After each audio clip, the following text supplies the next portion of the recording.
ನಮಸ್ಕಾರ. ವಶಿಷ್ಠ ಉದಂತ ಸುದ್ದಿವಾಹಿನಿಗೆ ಸ್ವಾಗತ. ಇಂದಿನ ಪಂಚಾಂಗ: ವೈಶಾಖ ಮಾಸ, ಕೃಷ್ಣ ಪಕ್ಷ, ಷಷ್ಠಿ ತಿಥಿ, ಉತ್ತರಾಷಾಢ ನಕ್ಷತ್ರ, ಗುರುವಾರ.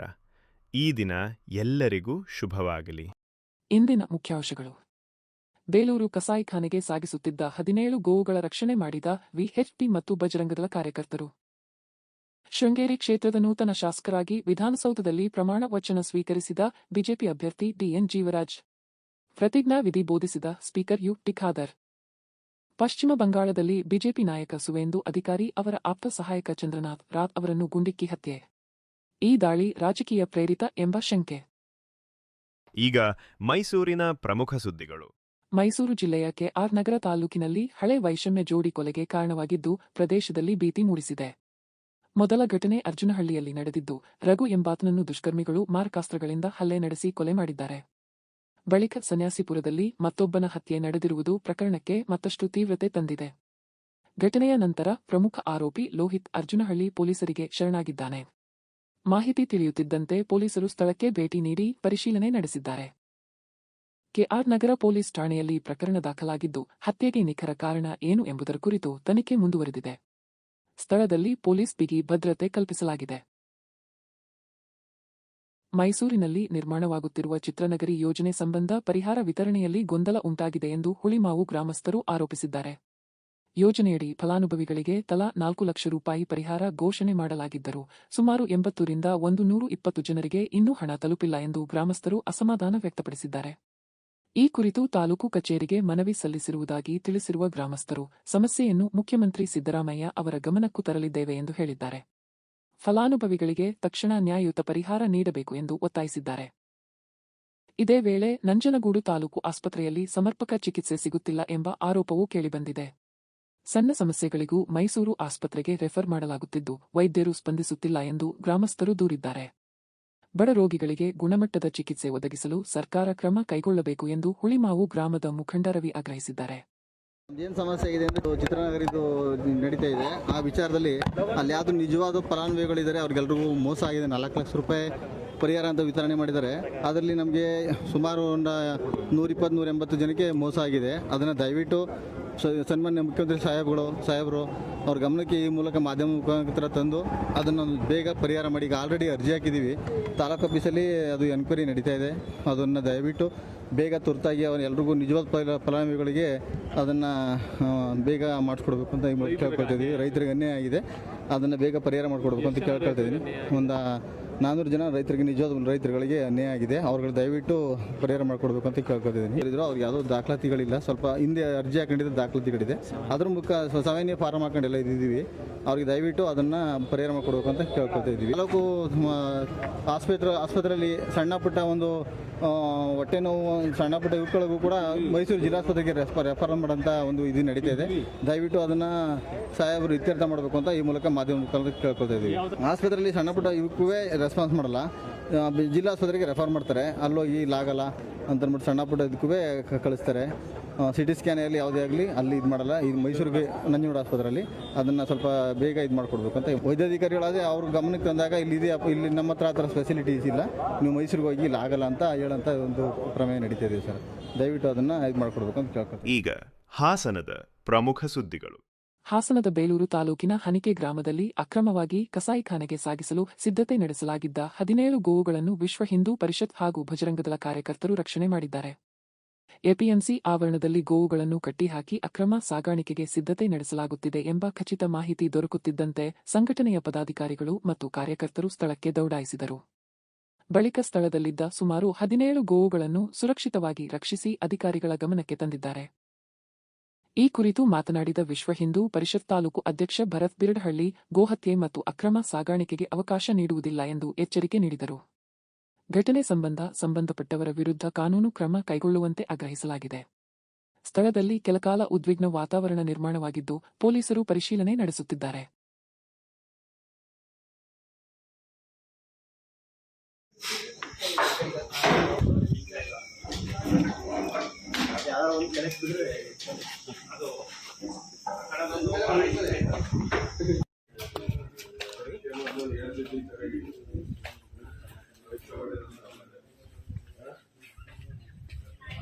4 ಊಟ ಪಾರ್ಸಲ್ ಮಾಡಿ ಕಾಳಿಗೆ 1 ಕವರ್ಗೆ ಹಾಕಿ ಅವ್ರು ಕಾಳು ತಗೊಂಡ್ರೆ ಅಲ್ಲಿ ಅನ್ಸ್ಕೊಂತಾರೆ.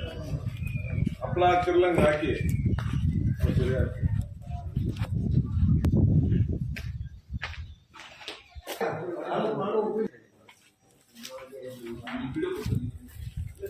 ಬರಲ್ವಾ ಬೈಕಾಲ್ ಗೊತ್ತಿರಲ್ಲ ಕೈ ಐದಾಗುತ್ತೆ ಅಂತ.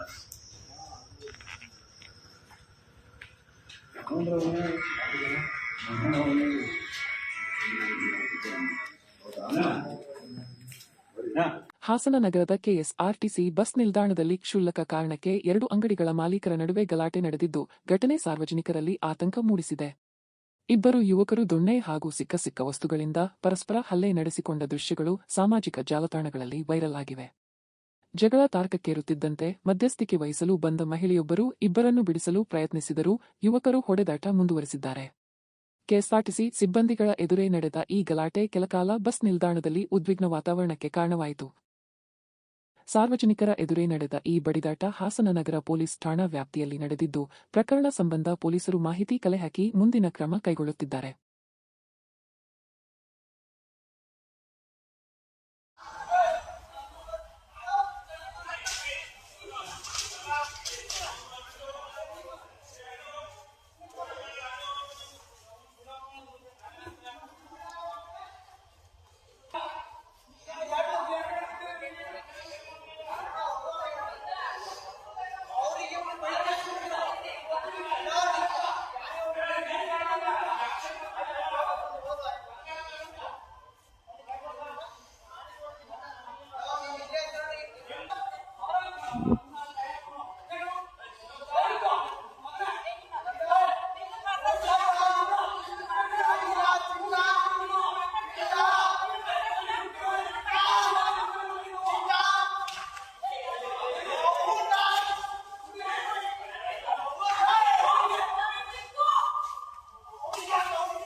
ಈಗ ಚಿಕ್ಕಮಗಳೂರಿನ ಪ್ರಮುಖ ಸುದ್ದಿಗಳು. ಶೃಂಗೇರಿ ಕ್ಷೇತ್ರದ ನೂತನ ಶಾಸಕರಾಗಿ ಡಿಎನ್ ಜೀವರಾಜ್ ವಿಧಾನಸೌಧದಲ್ಲಿ ಪ್ರಮಾಣವಚನ ಸ್ವೀಕರಿಸಿದರು. ವಿಧಾನಸಭೆ ಸ್ಪೀಕರ್ ಯು.ಟಿ. ಖಾದರ್ ಅವರು ಜೀವರಾಜ್ ಅವರಿಗೆ ಪ್ರತಿಜ್ಞಾ ವಿಧಿ ಬೋಧಿಸಿದರು. ಈ ಸಂದರ್ಭದಲ್ಲಿ ಬಿಜೆಪಿ ನಾಯಕರು ಹಾಗೂ ಹಲವು ಗಣ್ಯರು ಉಪಸ್ಥಿತರಿದ್ದರು. ಶೃಂಗೇರಿ ಕ್ಷೇತ್ರದ ಚುನಾವಣೆಯಲ್ಲಿ ಅಂಚೆ ಮತಗಳ ಮರು ಎಣಿಕೆಯ ಬಳಿಕ ಫಲಿತಾಂಶದಲ್ಲಿ ಮಹತ್ವದ ತಿರುವು ಉಂಟಾಗಿ ಬಿಜೆಪಿ ಅಭ್ಯರ್ಥಿ ಜೀವರಾಜ್ ಕಾಂಗ್ರೆಸ್ ಅಭ್ಯರ್ಥಿ ಟಿ.ಡಿ. ರಾಜೇಗೌಡ ವಿರುದ್ಧ ಗೆಲುವು ಸಾಧಿಸಿದ್ದರು. ಈ ಹಿನ್ನೆಲೆಯಲ್ಲಿ ಅಧಿಕೃತವಾಗಿ ಶಾಸಕರಾಗಿ ಪ್ರಮಾಣವಚನ ಸ್ವೀಕರಿಸಿದರು. ವಿಧಾನಸೌಧದಲ್ಲಿ ಬಿಜೆಪಿ ಕಾರ್ಯಕರ್ತರು ಹಾಗೂ ಬೆಂಬಲಿಗರು ಸಂಭ್ರಮಾಚರಣೆ ನಡೆಸಿದರು. ಕ್ಷೇತ್ರದ ಅಭಿವೃದ್ಧಿಗೆ ಪ್ರಾಮಾಣಿಕವಾಗಿ ಕೆಲಸ ಮಾಡುವುದಾಗಿ ಜೀವರಾಜ್ ಭರವಸೆ ನೀಡಿದರು. ವಿಧಿದ್ವಾರ ಸ್ಥಾಪಿತವಾದ ಭಾರತದ ಸಂವಿಧಾನದ ವಿಷಯದಲ್ಲಿ ಶ್ರದ್ಧೆಯಿಂದಲೂ ನಿಷ್ಠೆಯಿಂದಲೂ ಕೂಡಿರುತ್ತೇನೆಂದು ನಾನು ಭಾರತದ ಪರಮಾಧಿಕಾರವನ್ನು ಮತ್ತು ಸಮಗ್ರತೆಯನ್ನು ಸಮರ್ಥಿಸುತ್ತೇನೆಂದು ನಾನು ಈಗ ಕೈಗೊಳ್ಳಲಿರುವ ಕರ್ತವ್ಯವನ್ನು ಶ್ರದ್ಧಾಪೂರ್ವಕವಾಗಿ ನಿರ್ವಹಿಸುತ್ತೇನೆಂದು ಶೃಂಗೇರಿ ಶಾರದಾಂಬೆಯ ಭಗವಂತನ ಹೆಸರಿನ ಮೇಲೆ ಪ್ರಮಾಣ ಮಾಡುತ್ತೇನೆ.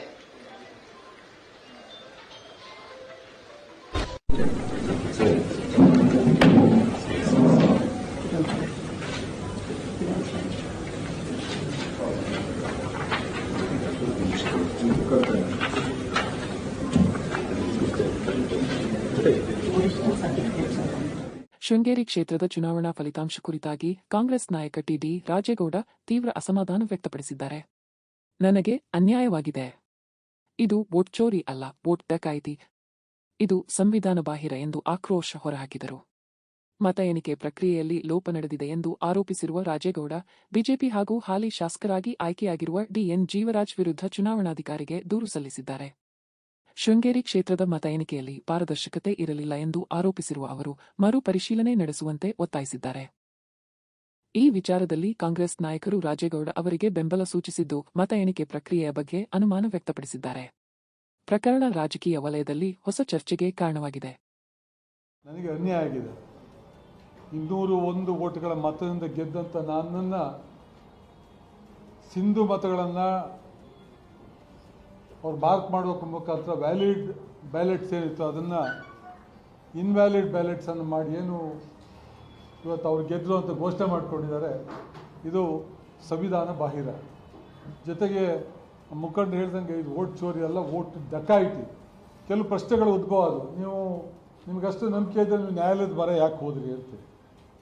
ಬರೀ ಮತ ಎಣಿಕೆನೇ ಆಗಿದ್ರೆ ನಾನು ಯಾವತ್ತೂ ನ್ಯಾಯಾಲಯಕ್ಕೆ ಹೋಗ್ತಿರಲಿಲ್ಲ, ಅವತ್ತೇ ಸಹಕಾರ ಕೊಡ್ತಿದ್ದೆ.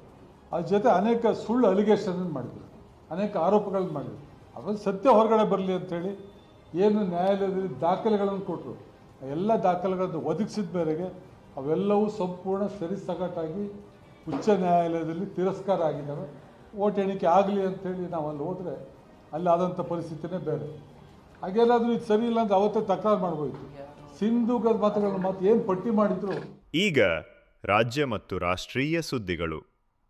ಪಶ್ಚಿಮ ಬಂಗಾಳದಲ್ಲಿ ಬಿಜೆಪಿ ನಾಯಕ ಸುವೇಂದು ಅಧಿಕಾರಿ ಅವರ ಆಪ್ತ ಸಹಾಯಕ ಹಾಗೂ ವೈಯಕ್ತಿಕ ಸಹಾಯಕರಾಗಿದ್ದ ಚಂದ್ರನಾಥ್ ರಾತ್ ಹತ್ಯೆ ರಾಜಕೀಯ ವಲಯದಲ್ಲಿ ಭಾರೀ ಸಂಚಲನ ಮೂಡಿಸಿದೆ. ಉತ್ತರ 24 ಪರಗಣ ಜಿಲ್ಲೆಯ ಮಧ್ಯಮಗ್ರಾಮ್ನಲ್ಲಿ ಮೇ 6 ರಂದು ನಡೆದ ಗುಂಡಿನ ದಾಳಿಯಲ್ಲಿ 41 ವರ್ಷದ ರಾತ್ ಮೃತಪಟ್ಟಿದ್ದಾರೆ. ದಾಳಿಯ ವೇಳೆ ಸುಮಾರು 10 ಸುತ್ತು ಗುಂಡು ಹಾರಿಸಲಾಗಿದೆ ಎಂದು ಪೊಲೀಸ್ ಮೂಲಗಳು ತಿಳಿಸಿವೆ. ಭಾರತೀಯ ವಾಯುಪಡೆಯ ಮಾಜಿ ಸಿಬ್ಬಂದಿಯಾಗಿದ್ದ ರಾತ್ ಬಳಿಕ ಬಿಜೆಪಿ ರಾಜಕೀಯ ಚಟುವಟಿಕೆಗಳಲ್ಲಿ ಸಕ್ರಿಯರಾಗಿದ್ದರು. ಪೂರ್ವ ಮೇದಿನಿಪುರ ಜಿಲ್ಲೆಯ ಚಂದೀಪುರ ಮೂಲದ ರಾತ್ ಅವರನ್ನು ಮೃದು ಸ್ವಭಾವಿ ಹಾಗೂ ಶಿಸ್ತಿನ ವ್ಯಕ್ತಿ ಎಂದು ಪರಿಚಯಸ್ಥರು ಸ್ಮರಿಸಿದ್ದಾರೆ. ಪ್ರಕರಣವನ್ನು ಕೋಲ್ಡ್ ಬ್ಲಡ್ ಮರ್ಡರ್ ಎಂದು ಕರೆದ ಸುವೇಂದು ಅಧಿಕಾರಿ ಇದು ಟಿಎಂಸಿ ಆಡಳಿತದ ಮಹಾಜಂಗಲ್ ರಾಜ್ಗೆ ಸಾಕ್ಷಿ ಎಂದು ಆರೋಪಿಸಿದ್ದಾರೆ. ಹತ್ಯೆ ಪ್ರಕರಣವನ್ನು ಪೂರ್ವಯೋಜಿತ ಕೊಲೆ ಎಂದು ಆರೋಪಿಸಿದ ಸುವೇಂದು ಅಧಿಕಾರಿ ಈ ದಾಳಿ ರಾಜಕೀಯ ಪ್ರೇರಿತವಾಗಿದೆ ಎಂದು ಹೇಳಿದ್ದಾರೆ. ಬಿಜೆಪಿ ಸರ್ಕಾರ ಅಧಿಕಾರಕ್ಕೆ ಬಂದರೆ ಇಂತಹ ಅಪರಾಧಿಗಳನ್ನು ನಿರ್ನಾಮ ಮಾಡುತ್ತೇವೆ ಎಂದ ಅವರು ಕಾರ್ಯಕರ್ತರು ಶಾಂತವಾಗಿರಬೇಕು ಹಾಗೂ ಯಾರೂ ಕಾನೂನನ್ನು ಕೈಗೆತ್ತಿಕೊಳ್ಳಬಾರದು ಎಂದು ಮನವಿ ಮಾಡಿದ್ದಾರೆ.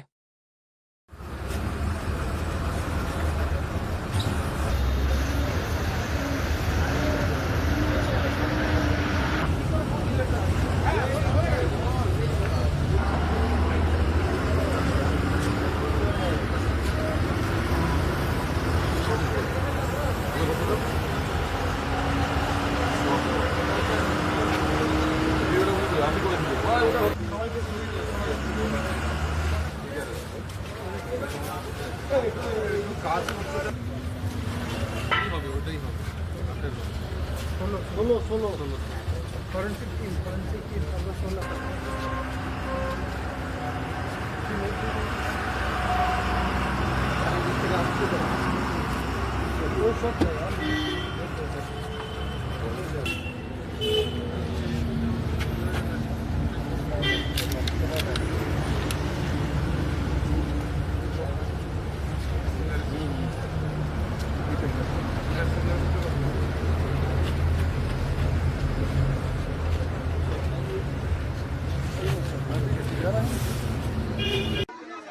पुलिस देख रहा है, डीजीपी खुद आया है जी। ये प्री प्लान मर्डर है दादा। आपको कितना दुख है, आपके साथ काम करते थे चंद्रदा दादा। ये बहुत सारा इंसिडेंट हुआ आज शाम से, बहुत सारा जी। कहा बाउसीराट में भी गोली किया, बोरानगर में किया, हरदा में किया। ये प्री प्लान है। दादा क्या जानबूझकर मारा, क्या जानबूझकर मारा? डीजीपी बताया प्रीप्लान मर्डर। जी दादा, आपको पर्सनली कितना दुख हो रहा है? आपके साथ काम करते थे वो दादा। बहुत बहुत बहुत इट्स ए पर्सनल लॉस। ಮೈಸೂರಿನಿಂದ ಬೆಂಗಳೂರಿಗೆ ಬರುತ್ತಿದ್ದ ರಾಜ ರಾಣಿ ರೈಲಿನಲ್ಲಿ ಸೀಟಿನ ವಿಚಾರಕ್ಕೆ ಗಲಾಟೆ ನಡೆದು ಇಬ್ಬರಿಗೆ ಚಾಕು ಇರಿದ ಘಟನೆ ನಡೆದಿದೆ. ಪ್ರಯಾಣಿಕರ ನಡುವೆ ಆರಂಭವಾದ ವಾಗ್ವಾದ ತೀವ್ರ ಸ್ವರೂಪ ಪಡೆದು ಆರೋಪಿ ಸುಬಾನ್, ಶೋಯಬ್ ಹಾಗೂ ವಾಸಿಂ ಚಾಕುವಿನಿಂದ ಹಲ್ಲೆ ನಡೆಸಿದ್ದಾರೆ ಎನ್ನಲಾಗಿದೆ. ಘಟನೆ ಬಳಿಕ ರೈಲಿನಲ್ಲಿದ್ದ ಪ್ರಯಾಣಿಕರು ತಕ್ಷಣ ಚೈನ್ ಎಳೆದು ರೈಲು ನಿಲ್ಲಿಸಿ ಆರೋಪಿಗಳನ್ನು ಹಿಡಿದು ಧರ್ಮದೇಟು ನೀಡಿದ್ದಾರೆ. ಗಾಯಗೊಂಡ ಇಬ್ಬರನ್ನು ಮಂಡ್ಯದ ಮಿಮ್ಸ್ ಆಸ್ಪತ್ರೆಗೆ ದಾಖಲಿಸಿ ಚಿಕಿತ್ಸೆ ನೀಡಲಾಗುತ್ತಿದೆ. ಘಟನೆ ರೈಲಿನಲ್ಲಿದ್ದ ಪ್ರಯಾಣಿಕರಲ್ಲಿ ಕೆಲಕಾಲ ಆತಂಕ ಮೂಡಿಸಿತು. ಮಾಹಿತಿ ತಿಳಿಯುತ್ತಿದ್ದಂತೆ ರೈಲ್ವೆ ಪೊಲೀಸರು ಸ್ಥಳಕ್ಕೆ ಭೇಟಿ ನೀಡಿ ಆರೋಪಿಗಳನ್ನು ವಶಕ್ಕೆ ಪಡೆದು ವಿಚಾರಣೆ ನಡೆಸುತ್ತಿದ್ದಾರೆ. ಪ್ರಕರಣ ಸಂಬಂಧ ತನಿಖೆ ಮುಂದುವರೆದಿದೆ. ಮತ್ತೊಮ್ಮೆ ಮುಖ್ಯಾಂಶಗಳು. ಬೇಲೂರು ಕಸಾಯಿಖಾನೆಗೆ ಸಾಗಿಸುತ್ತಿದ್ದ 17 ಗೋವುಗಳ ರಕ್ಷಣೆ ಮಾಡಿದ ವಿಎಚ್ಪಿ ಮತ್ತು ಬಜರಂಗದಳ ಕಾರ್ಯಕರ್ತರು. ಶೃಂಗೇರಿ ಕ್ಷೇತ್ರದ ನೂತನ ಶಾಸಕರಾಗಿ ವಿಧಾನಸೌಧದಲ್ಲಿ ಪ್ರಮಾಣ ವಚನ ಸ್ವೀಕರಿಸಿದ ಬಿಜೆಪಿ ಅಭ್ಯರ್ಥಿ ಡಿಎನ್ ಜೀವರಾಜ್. ಪ್ರತಿಜ್ಞಾ ವಿಧಿ ಬೋಧಿಸಿದ ಸ್ಪೀಕರ್ ಯು ಟಿ ಖಾದರ್. ಪಶ್ಚಿಮ ಬಂಗಾಳದಲ್ಲಿ ಬಿಜೆಪಿ ನಾಯಕ ಸುವೇಂದು ಅಧಿಕಾರಿ ಅವರ ಆಪ್ತ ಸಹಾಯಕ ಚಂದ್ರನಾಥ್ ರಾತ್ ಅವರನ್ನು ಗುಂಡಿಕ್ಕಿ ಹತ್ಯೆ. ಈ ದಾಳಿ ರಾಜಕೀಯ ಪ್ರೇರಿತ ಎಂಬ ಶಂಕೆ. ಇಲ್ಲಿಗೆ ಇಂದಿನ ವಾರ್ತಾ ಪ್ರಸಾರ ಮುಕ್ತಾಯವಾಯಿತು. ಧನ್ಯವಾದಗಳು. ಈ ದಿನ ಎಲ್ಲರಿಗೂ ಶುಭವಾಗಲಿ.